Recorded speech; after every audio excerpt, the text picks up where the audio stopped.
do you believe the administration is doing enough to focus on? I mean, Cuba's the root cause of all the problems. You can look at this. Look at the problems. You know, Maduro's completely supported by the Castro regime. Ortega's completely supported by the Castro regime, and so a lot of the problems we're seeing down there is caused by Cuba, and I just don't see that the administration is doing enough to say this is the root cause of the problem. Let's figure out how to stop this.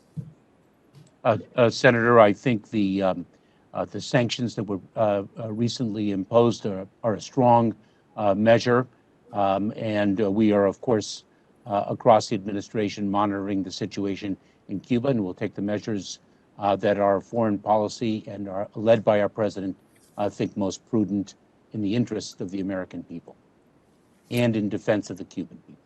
Thank you, sir. So, yeah, as you know, in the past, what Cuba's done is to release the pressure. They've allowed people to leave. How will the Biden administration deal with a mass deportation by the Castro regime?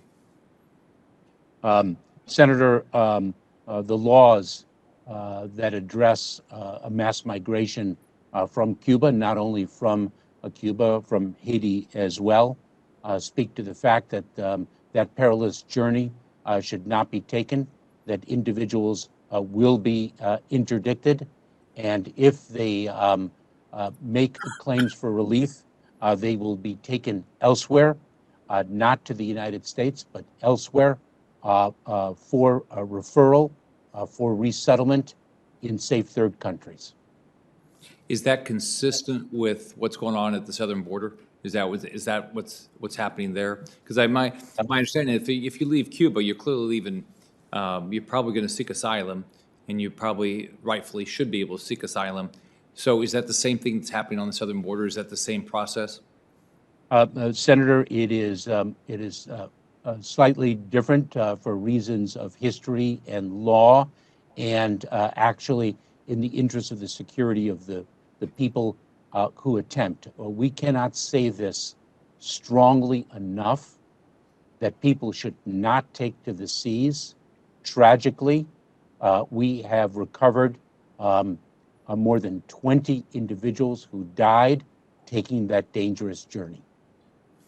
That is an incredibly important message of humanity, to not take to the seas.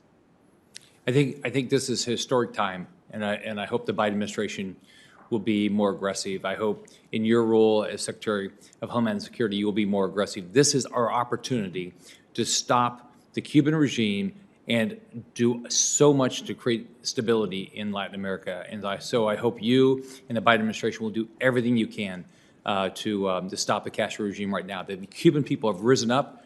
We've got to do everything we can to help them. We've got to get internet back on. We've got to speak about it. We've got to talk about the atrocities. And if we do, I believe we're going to see democracy and freedom in Cuba.